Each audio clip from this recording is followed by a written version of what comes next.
ഫേസിൽ. അതുപോലെ ഫേസിലും തൊട്ട് നോക്കുമ്പോൾ ഭയങ്കര സ്മൂത്ത് ആയിട്ടിരിക്കും. മേക്കപ്പ് ഒക്കെ ഇടുവാണെന്നുണ്ടെങ്കിൽ ഭയങ്കര ഫ്ലോലെസ് ആയിട്ട് നമുക്ക് മേക്കപ്പ് കിട്ടും. അല്ലെങ്കിൽ ഇങ്ങനെ ചുമ്മാ ഇവിടെയൊക്കെ ആണെങ്കിൽ മേക്കപ്പ് ഇട്ട് നമ്മൾ ജസ്റ്റ് ഒരു ഫൗണ്ടേഷനോ അല്ലെങ്കിൽ എന്തെങ്കിലും ഒരു കോമ്പാക്ട് പൗഡർ ഒക്കെ ഇട്ടിട്ടുണ്ടെങ്കിൽ ഭയങ്കര അലമ്പായിട്ട് ഈ ഒരു ഏരിയ ഒക്കെ ഇരിക്കും. അപ്പൊ നമ്മൾ ശരിക്കും പറഞ്ഞാൽ നമുക്ക് ഈ അപ്പർ ലിപ്പ് ആണെങ്കിലും ഫേസ് ആണെങ്കിലും ഫേസിലെ ഹെയർ ഒക്കെ എടുക്കുമ്പോഴാണെങ്കിലും നമുക്ക് ശരിക്കും പറഞ്ഞ ഒരു വെട്ടം വീണ പോലത്തെ ഒരു അവസ്ഥ കിട്ടും. നല്ലതാണ് അത്. നിങ്ങൾ ഇതുവരെ യൂസ് ചെയ്ത് നോക്കിയിട്ടില്ലെങ്കിൽ യൂസ് ചെയ്ത് നോക്കുക കേട്ടോ.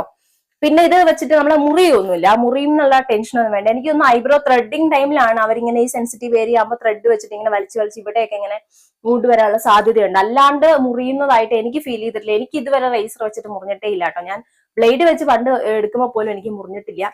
പിന്നെ ആകെ ഉള്ളൊരു ത്രെഡ് ചെയ്ത സമയത്ത് നമുക്ക് ഇവിടെ ഈ ഒരു ഏരിയയിലൊക്കെ ആയിട്ട് ഇങ്ങനെ ചെറിയ പൊട്ട് പോലെ അന്ന് എടുക്കുന്ന ദിവസം അറിയില്ല, ചെറിയൊരു നീറ്റിൽ മാത്രമേ ഉണ്ടാവുള്ളൂ. പിറ്റേ ദിവസം നോക്കുന്ന സമയത്ത് ഇവിടെ ഇങ്ങനെ ചെറിയ സ്കാബ് ഇങ്ങനെ വന്നിട്ടുണ്ടാവും. അപ്പൊ അത് നമുക്ക് അങ്ങനെ മനസ്സിലാക്കാൻ പറ്റും. അപ്പോൾ എനിക്ക് തോന്നുന്നു സേഫ് ആയിട്ടുള്ള സംഗതി ശരിക്കും പറഞ്ഞാൽ നമ്മൾ സ്വയം റേസർ വെച്ചിട്ട്